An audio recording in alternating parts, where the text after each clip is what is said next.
आप सोचते हैं कि अब मैंने कुछ कर लिया है, अब मैंने अपने बच्चे को फौरन भेज दिया है, और वहां से न्यूज आती है कि आपके बच्चे का एक्सीडेंट हो गया है, क्योंकि शैतान बीज के ऊपर हमला करता है, आपके बिजनेस के ऊपर हमला करता है, आपकी सेहत के ऊपर हमला करता है।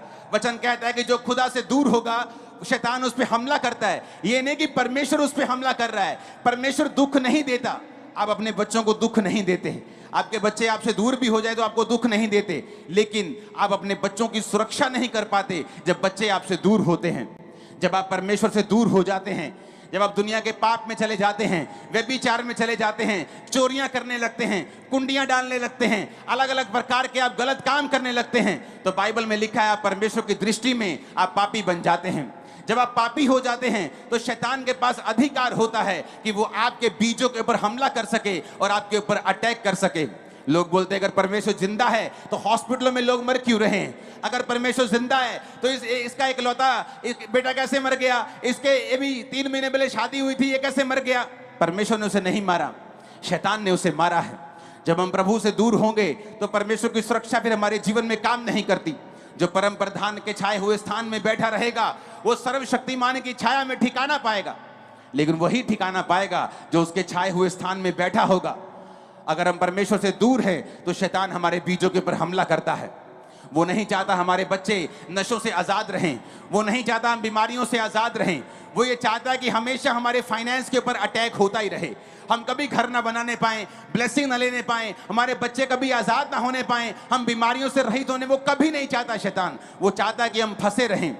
और बाइबल कहती है परमेश्वर जो प्रेमी परमेश्वर है, जो पिता है, जो आपकी तरह जो जब एक पिता अपने बच्चे के लिए जान तक देने के लिए आ जाता है, वो परमेश्वर आपके छुटकारे का इंतजाम करता रहता है और वो आपको छुटकारा देना चाहता है। वो आपके बीजों को नष्ट होने से बचाना चाहता है। जिस तरह गिदोन को उसने चुना, पुराने समय में उसने मूसा को चुना।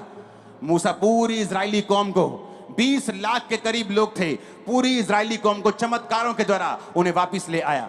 परमेश्वर ने गिदोन को चुना। वचन कहता है कि जब परमेश्वर ने गिदोन को चुना तब भी इजरायली दुखी थे, क्योंकि वो परमेश्वर से दूर हो चुके थे। परमेश्वर से दूर थे तो शैतान ने बीजों पे हमला किया और इजराइलियों ने फिर परमेश्वर की दुहाई दी। जब इजरायली परमेश्वर की दुहाई देने लगे कि पिता हमें बचा, हमने पाप किया है, आगे से पाप नहीं करेंगे, आगे से कोई गुनाह नहीं करेंगे, बाइबल कहती परमेश्वर ने गिदोन से बात की। परमेश्वर ने कहा गिदोन, 8 आयत में लिखा यहोवा ने इजराइलियों के पास एक नबी भेजा जिसने कहा इजराइल का परमेश्वर यहोवा यूं कहता है कि मैं तुमको मिस्र से ले आया और दास्तव के घर से निकाल ले आया। मैंने तुमको मिस्रियों के हाथ से, जितने तुम पर अंधेर करते थे, सबों के हाथ से छुड़ाया कि उनको तुम्हारे सामने से बरबस निकाल कर उनका देश तुम्हें दे दिया। मैंने तुमसे कहा मैं तुम्हारा परमेश्वर यहोवा हूं। एमोरी लोग जिनके देश में तुम रहते हो उनके देवताओं का भय ना मानना, परंतु तुमने मेरा कहा नहीं माना। यहोवा का दूत बांज वृक्ष के नीचे बैठ गया जो ओपरा में अबीएजेर अबीएजरी योआश का था, और उसका पुत्र गिदोन एक दाखरस के कुंड में गेहूं इसलिए झाड़ रहा था कि उसे मिधानियों से छुपा रखे। यहोवा ने के दूत ने दर्शन देकर कहा गिदोन से, हे शूरवीर सूरमा, यहोवा तेरे संग है। गिदोन ने उससे कहा, हे मेरे प्रभु विनती सुन, यदि यहोवा मेरे संग होता तो क्या हम पर यह विपत्ति पड़ती? जितने आश्चर्य कर्मों का वर्णन हमारे पुरखा कहकर करते थे कि यहोवा हमें मिस्र से छुड़ा नहीं लाया, वो कहां रहे? अब तो यहोवा ने हमको त्याग दिया है और मिधानियों के हाथ में कर दिया है। तब यहोवा ने उस पर दृष्टि करके कहा, अपनी इसी शक्ति पे जा, तू इजराइलियों को मिधानियों के हाथ से छुड़ाएगा। क्या मैंने तुझे नहीं भेजा? ऊंची आवाज से बोलो हालेलुया, ऊंची आवाज से बोलो हालेलुया। तो वचन कहता है कि उस दूत के सामने गिदोन ने भेंट को रखा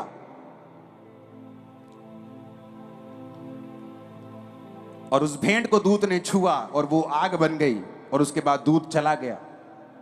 22 आयत में लिखा गिदोन ने जान लिया कि वह यहोवा का दूत था। तब गिदोन कहने लगा, हाय प्रभु यहोवा, मैंने तुमको यहोवा के दूत को साक्षात देख लिया है। यहोवा ने उससे कहा, तुझे शांति मिले, मत डर, तू ना मरेगा। तब गिदोन ने वहां यहोवा की एक वेदी बनाकर उसका नाम यहोवा शालोम रखा। वे आज के दिन तक एबीएजरियों के ओपरा में बनी है। ऊंची आवाज में बोलो हालेलुया।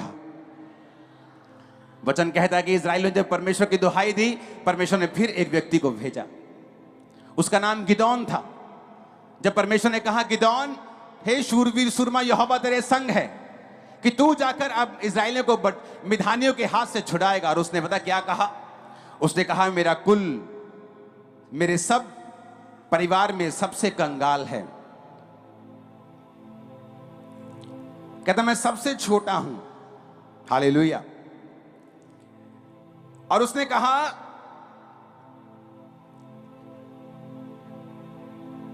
कि मैं छोटा तो हूं, कि मेरा परिवार, कहता सब मेरे कुलों में से सबसे छोटा है। वे साडा मतलब साडा परिवार जड़ा सारे रिश्तेदारां चों सब तो गरीब है कहता। और कहता मैं अपने परिवार में सबसे छोटा हूं। कहता मैं ऐसे कैसे कर सकता हूं? वचन कहता है, आपको लगता है कि मैं गरीब हूं, मैं कमजोर हूं, क्या परमेश्वर मेरी आवाज को सुनेंगे? मेरे पास कोई पैसा नहीं है, क्या मेरी आवाज सुनी जाएगी? आप जहां भी जिस कोने में बैठे हों, वचन ये बात कहता है, वचन कहता है कि मैंने जगत के निर्बलों को चुन लिया, मैंने जगत के तुच्छों को चुन लिया, जिनको लोगों ने रिजेक्ट कर दिया जात पात के नाम के ऊपर, गरीबी के नाम के ऊपर, रंग के नाम के ऊपर, कद के नाम के ऊपर। उसने कहा जो तुच्छ हैं मैंने उन्हें चुन लिया और उन्हें इतना बड़ा किया कि जो अपने आप को कुछ समझते हैं उन्हें शर्मिंदा करने के लिए। परमेश्वर ने कहा, क्या तुम नहीं जानते परमेश्वर ने जगत के निर्बलों को, तुच्छों को, बीमारों को, गरीबों को चुन लिया? उसने आपको चुन लिया। आज आप छुटकारा देंगे भी अपने घराने में और आज लेकर भी खुदा से जाएंगे यीशु मसीह के नाम में। हालेलुया। समय समय के ऊपर परमेश्वर अपने पिता वाला प्रेम हम पर जाहिर करता आया है। वो सिर्फ अभी से ये परमेश्वर का काम शुरू नहीं हुआ। ये परमेश्वर की आत्मिक जीवन जो है, ये मसीहियत आप कह सकते हो, आप यहोवा पिता का प्रेम कह सकते हो, ये अभी जाहिर नहीं हुआ 2000 साल पहले, ये पहले से चलता आ रहा है। जब जब इस्राएलियों ने दुहाई दी, परमेश्वर ने अपने लोगों को खड़ा किया है। उसने मूसा को खड़ा किया, उसने गिदोन को खड़ा किया। जब जब लोगों ने मन फिरा लिया कि ठीक है, आज से हम ये काम नहीं करेंगे, आज से गुनाह नहीं करेंगे, आज से परमेश्वर की ओर मुड़ेंगे, आज से व्यभिचार नहीं करेंगे, आज से गलती नहीं करेंगे, आज से पाप नहीं करेंगे, आज से शराब नहीं, नशे नहीं पिएंगे, आज से परमेश्वर के पीछे चलेंगे, तौबा कर ली, बाइबल कहती है। तो वचन कहता है कि वो किसी भी टाइम के हों, वो यीशु मसीह के जन्म के 1593 साल पहले हो, वो यीशु मसीह के जन्म के 1100 साल पहले गिदोन के टाइम में हो, या वो आज के समय में हो, परमेश्वर ने छुटकारा देगा। ये यीशु मसीह का वायदा है। यशाया 61 उसकी 1 से 3 आयत के बारे में, यीशु मसीह के बारे में लिखा है। वो प्रेमी परमेश्वर है। वो पुराने समय में भी प्रेमी परमेश्वर था। वो 1500 साल यीशु मसीह के जन्म के पहले भी प्रेमी था, यीशु मसीह के जन्म के बाद भी वो प्रेमी परमेश्वर है। बाइबल कहती है यीशु मसीह के बारे में, यशाया 61 उसकी 1 से 3 आयत, यशाया की पुस्तक जो यीशु मसीह के जन्म के 700 साल पहले लिखी गई, उस नबी ने परमेश्वर के बारे में लिखा। उसने कहा, प्रभु यहोवा का आत्मा मुझ पे है, क्योंकि यहोवा ने सुसमाचार सुनाने के लिए मेरा अभिषेक किया। मुझे इसलिए भेजा कि मैं खेदित मन के लोगों को शांति दूं, बंदियों के लिए स्वतंत्रता का और कैदियों के लिए छुटकारे का प्रचार करूं। प्रभु यीशु मसीह ने कहा, जिस समय इजरायली दुहाई देते थे और वो राजा की बड़ी कैद में थे, दुखों में थे, जकड़न में थे, बॉन्डेज में थे, पेनफुल बॉन्डेज, एक ऐसा बंधन जो दर्दनाक है, तो परमेश्वर ने कहा, मैंने मूसा को भेजा था। जब मिधानियों के वश में तुम पड़ गए और तुम्हारे बीजों को नाश किया जाने लगा, तो मैंने गिदोन को भेजा था। लेकिन वचन कहता है कि अंत के दिनों में वो सिर्फ इजरायलियों के छुटकारे के लिए काम नहीं करेगा, वो पूरे जगत के छुटकारे के लिए काम करेगा। इसलिए वचन कहता है कि प्रभु यीशु मसीह इसलिए जन्म उसने लिया कि अब्राहम की आशीष अन्य जातियों तक पहुंचे। क्या थी अब्राहम की आशीष? कि कोई दुश्मन तुम पे कब्जा नहीं कर सकता, कोई शैतान तुम पे कब्जा नहीं कर सकता। तुम परमेश्वर के लोग होंगे, तुम सर्वप्रथम होगे, तुम सिर होगे, तुम पूंछ नहीं होगे। अब परमेश्वर ने देखा वो समय आ चुका है कि अब ये छुटकारा सिर्फ इजरायली लोगों तक नहीं रहे, ये छुटकारा पूरे जगत तक जाए। और वचन कहता है इसीलिए प्रभु यीशु मसीह ने जन्म लिया। परमेश्वर पहले भी थे, लेकिन क्यों प्रभु यीशु मसीह ने जन्म लिया? एक नया धर्म बनाने के लिए नहीं, क्योंकि वो छुटकारा जो थोड़े लोगों के पास था, वो छुटकारा जो सिर्फ इजरायली लोगों को मिलता था जब वो परमेश्वर की दुहाई देते थे, अब वो छुटकारा परमेश्वर ने कहा मैं जगत के हर एक कोने तक, भजन संहिता में लिखा है, प्रकाशित वाक्य में लिखा है, अलग अलग जगह बाइबल में पढ़ेंगे कि स्वर्ग में एक बड़ी भीड़ खजूर की डालियों को लिए हुए, वाइट कपड़ों को डाले हुए, हर एक कुल, धरती की हर एक जाति, हर एक कुल में से, हर एक लोगों में से एक बड़ी भीड़ परमेश्वर के सामने होगी। यानी परमेश्वर बहुत से लोगों को छुटकारा देगा। जो कोई उसके नाम के ऊपर विश्वास करेगा, बहुत से लोगों को वो छुटकारा देगा। अब परमेश्वर ने ठान लिया कि अब ये छुटकारा सिर्फ इजराइलियों के पास नहीं होगा, अब मैं जगत के हर उस व्यक्ति को छुटकारा दूंगा, वो किसी भी धर्म, जात, रंग, रूप का क्यों ना हो। जो कोई प्रभु यीशु मसीह के ऊपर विश्वास करेगा, मैं उन्हें छुटकारा दूंगा। मैं उनके बीजों को बचाऊंगा। शैतान उनके बच्चों को नाश नहीं कर पाएगा, शैतान उनके शरीरों को नाश नहीं कर पाएगा, शैतान उनके जीवन को नाश नहीं कर पाएगा, उनके फाइनेंस को, उनके खेतों को नाश नहीं कर पाएगा। ये परमेश्वर का मकसद था। तो इसलिए वचन कहता है, यीशु मसीह ने कहा यहोवा का आत्मा मुझ पे है। किसके लिए? धर्म परिवर्तन करवाने के लिए, तुम्हारे पैसे छीनने के लिए। आप जितने पैसे यहां देंगे ना आज, उससे ज्यादा इस मीटिंग का खर्चा होगा। आज मुझे आपके पैसों की जरूरत नहीं है, मैं आपको यीशु मसीह देने के लिए आया हूं। वो परमेश्वर जो फ्री आता है लेकिन बहुत अनमोल है। आप 2 लाख, 5 लाख, 10 करोड़, 20, 50 करोड़, 100 करोड़ दे के भी यीशु को खरीद नहीं पाएंगे आप, लेकिन वो फ्री आएगा आज आपके अंदर, क्योंकि वो आपका परमेश्वर है, वो आपका पिता है, वो प्रेमी पिता है। जिस तरह एक छोटी गिलहरी, एक छोटी चिड़िया अपने अंडों के लिए जान दे देती है, यीशु मसीह ने जान दे के बताया है कि वो आपसे प्रेम करता है। लोग बोलते हैं ये परमेश्वर हमें क्या बचाएगा जो अपने आप को बचा नहीं सका। तो मैं ये बताना चाहता हूं कि उसने जान दी। उसने कहा, राजा ने, तू अपने मुंह से कह दे प्रभु कि तू ऐसा कोई भी पाप तूने नहीं किया, क्योंकि तेरे खिलाफ कोई सबूत नहीं है। जीसस ने कहा, मैं अपनी मर्जी से अपने आप को तेरे हाथों में सौंपता हूं और तीसरे दिन अपनी मर्जी से अपनी जान को वापस लेकर जी उठूंगा। और वचन कहता है वो तीसरे दिन मुर्दों में से जी उठा। आज यीशु को क्रूस पर देखना बंद कर दीजिए। वो क्रूस पे नहीं है, वो पिता के दाहिने हाथ स्वर्ग में है। अगर आत्मिक आंखों से देखोगे, वो स्वर्ग खुला हुआ देखोगे और जीसस को पिता के दाहिने हाथ बैठा हुआ देखोगे। वो सर्वशक्तिमान परमेश्वर, क्रूस पे मरा हुआ परमेश्वर नहीं है, वो जिंदा परमेश्वर जो आज लंगड़ों को चलाएगा और अंधों को आंखें देगा। Church, hallelujah. यीशु मसीह ने कहा, अब मेरी आशीष, अब मेरा छुटकारा सिर्फ इजराइलियों तक सीमित नहीं होगा, मैं सारी कौम को, सारी दुनिया को, मैं सब पंजाबियों को, सब हरियाणियों को, सब इंडियंस को, सब पाकिस्तानियों को, सब तुर्की वालों को, सब इंग्लैंड वालों को, मैं सारी दुनिया को अब छुड़ाऊंगा जो कोई मेरे नाम के ऊपर विश्वास करेगा। हालेलुया। उसने कहा कि मैं बंदियों के लिए स्वतंत्रता का, कैदियों के लिए छुटकारे का प्रचार करूं। कुछ लोग कैदी हैं अपने विचारों के, उन्हें डर लगता है, डर की वजह से बहुत काम नहीं कर पाते, फियर स्पिरिट है उनके अंदर, डिप्रेशन का आत्मा काम करता है। कैदी हैं क्योंकि शैतान ने कैद किया हुआ है, एक लेवल से ऊपर नहीं जा सकते। बाप गरीब, दादाजी गरीब, परदादा गरीब, वो भी गरीब, एक लेवल से ऊपर जाता तो अटैक हो जाते घर पे। माँ अच्छी भली है, पढ़ी लिखी है, वेरी नाइस वुमेन, डाइवोर्स, उसकी मम्मी भी डाइवोर्स, बेटी भी डाइवोर्स, क्योंकि शैतान नहीं चाहता आप छूटें। ये कर्स है।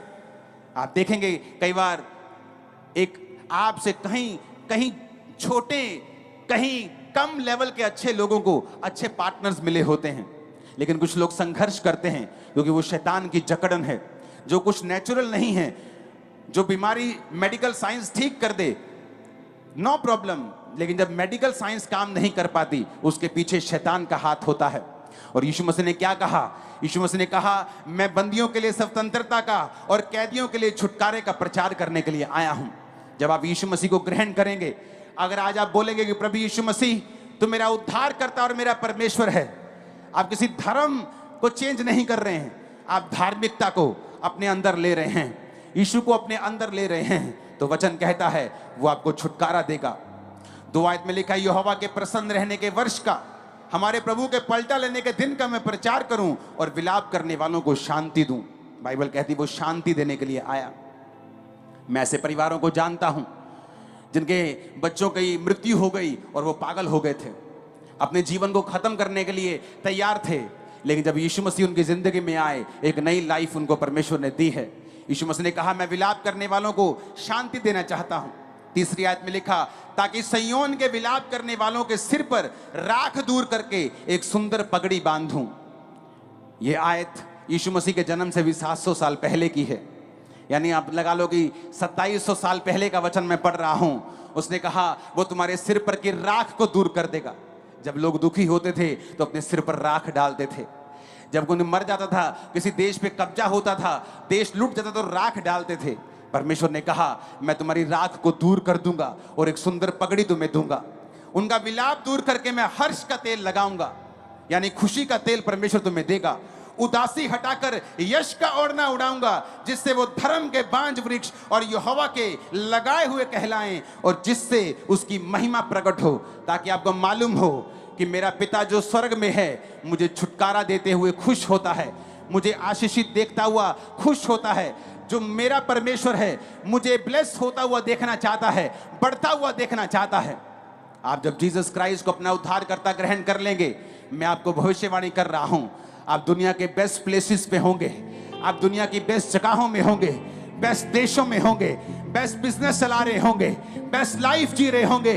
आमीन। इतना ऊंचा लगाओ कि शैतान के कानों को खोल दो। आज 7 बार आमीन बोलो ऊंची आवाज में।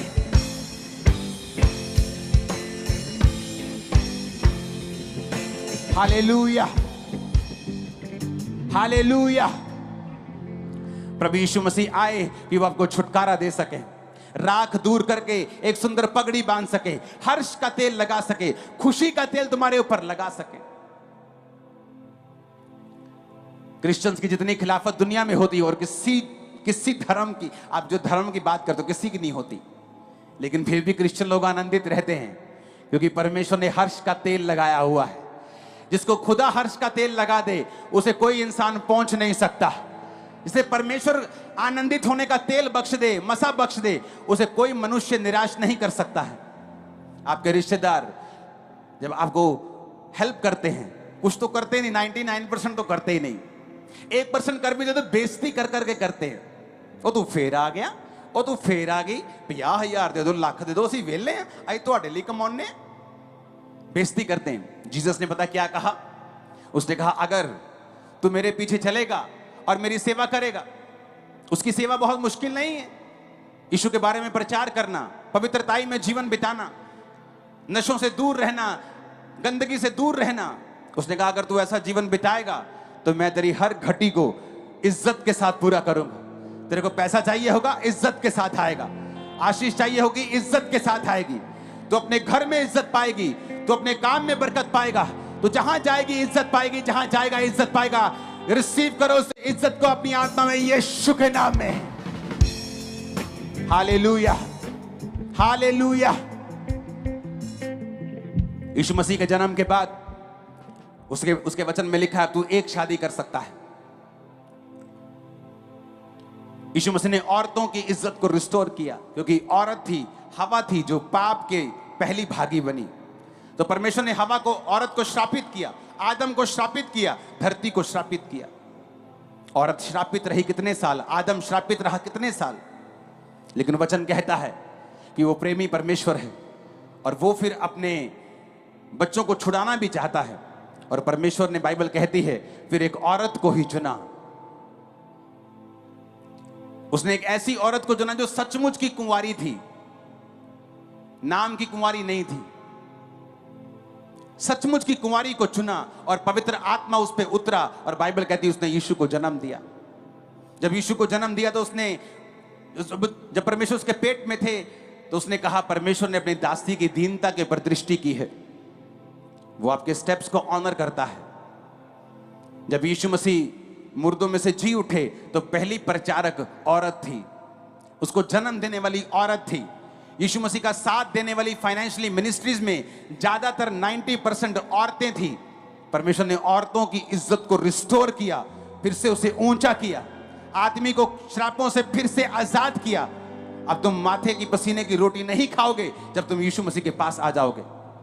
वो तुम्हें दुखों की रोटी नहीं देगा, वो तुम्हें आशीषित करेगा। Hallelujah, hallelujah. आप छुटकारा ले सकते हैं। वो व्यक्ति जो यीशु को नहीं जानते, आज यीशु मसीह को ग्रहण करेंगे तो वो छुटकारे को ले सकते हैं। छुटकारे का प्रोसेस आपकी लाइफ में शुरू हो जाता है, जिस तरह मेरी लाइफ में शुरू हुआ। एकदम से पहले दिन तो कुछ नहीं हुआ, लेकिन एक झटका लगा और मुझे मालूम होगा कि यीशु मसीह कुछ कर सकते हैं, ये तो बात पक्की है। इतना तो एक्सपीरियंस मुझे हो गया था। वचन क्या कहता है? मैंने जो पहला वचन पढ़ा था, लेवी के घराने के पुरुष ने लेवी वंश की स्त्री से विवाह किया। लेवी घराना था, लेवी घराने का पुरुष था, लेवी घराने की ही स्त्री से, यानी अपने कुल में ही उसने शादी की। कौन सा समय चल रहा था? दुखों का समय। वो समय जहां पे राजा अनाउंसमेंट पे अनाउंसमेंट गवर्नमेंट कर रही थी कि जितने इजरायलियों के बच्चे होंगे, बेटे बेटे सब मार दिए जाएं। दुखी कर दिया था उसको। दुखों में गारे की, ईंटों की, उनको मजदूरी करा करा के उनको पेनफुल लाइफ उनकी कर दी थी। लेकिन अभी भी एक व्यक्ति परमेश्वर के वचन पे खड़ा हुआ है, कहता मैं अपने कुल को साफ रहने दूंगा, मैं ऐसी शादी नहीं करूंगा जो परमेश्वर के वचन के खिलाफ हो।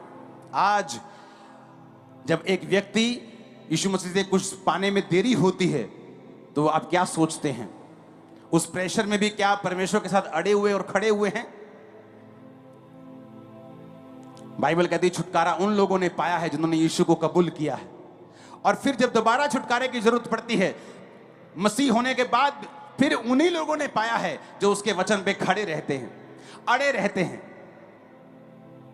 जो ये नहीं कहते कि बहुत दुखी हो गए लिया शराब लेके आ।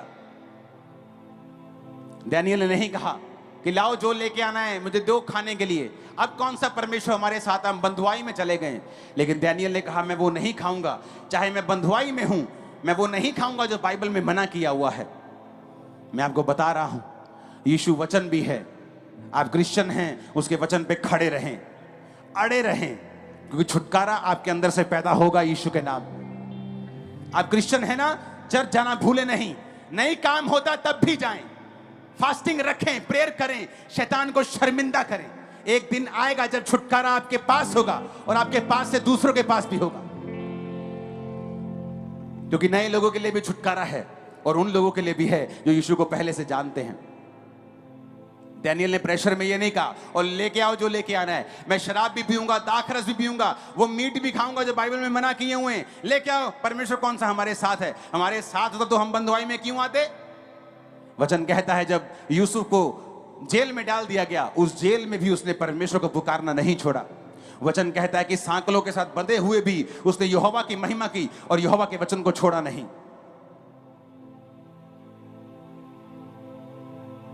हालेलुया।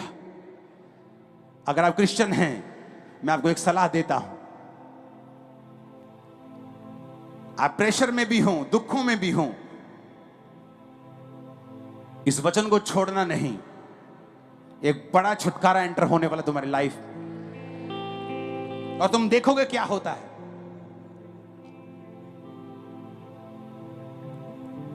जो कि यीशु को भी विश्वास करेगा उसकी महिमा को देखेगा, बाइबल कहती है। आज चाहे नॉन क्रिश्चियन हो, आप चाहे क्रिश्चियन हो, आज अपनी लाइफ परमेश्वर को दे दीजिए और वचन पे चलना शुरू कर दीजिए, क्योंकि बड़े स्टार्स हैं जो आप में से जन्मने वाले हैं। आप शायद अपने आप को नहीं देख पा रहे जो फ्यूचर में है, लेकिन मैं आपको देख पा रहा हूं। आप चमकने वाले हैं बहुत अजीब रीति से। आप हैरान होंगे कि ऐसा मैंने कभी सोचा नहीं था जो परमेश्वर ने मेरी लाइफ में कर दिया जब मैंने परमेश्वर का पीछा किया। मैं कभी सपने में सोचा नहीं था। मैंने लोगों को देखा है चर्च में से राशन लेते हुए, 100 रुपए के लिए तरसते हुए, और आज फॉरेन कंट्रीज में अपने घर लेते हुए उनको देखा है, सेम फैमिलीज को। और ऐसा नहीं कि बड़े पैसे थे उनके पास कि वो फॉरेन चले गए, परमेश्वर रास्ते खोलता है। ऐसा नहीं कि चर्च ने को लेटर दे दी कि क्रिश्चियन लोगों को वीजा मिल जाता है, ऐसा नहीं। जीसस की कृपा से मिलता है। तुम्हारी फाइल चाहे कमजोर भी हो, तैयार हो जीसस को अपनी लाइफ देने के लिए? मैंने कहा पीछे करने के लिए जीसस का तैयार हो, क्योंकि वो व्यक्ति, वो तुम्हारा गांव का सरपंच, वो एमएलए, वो एमपी, जो यीशु मसीह के विरोध में तुम्हें कहता है कि मैं तुमको ये नहीं दूंगा, वो नहीं दूंगा, वो तुम्हें छुटकारा नहीं दे सकता।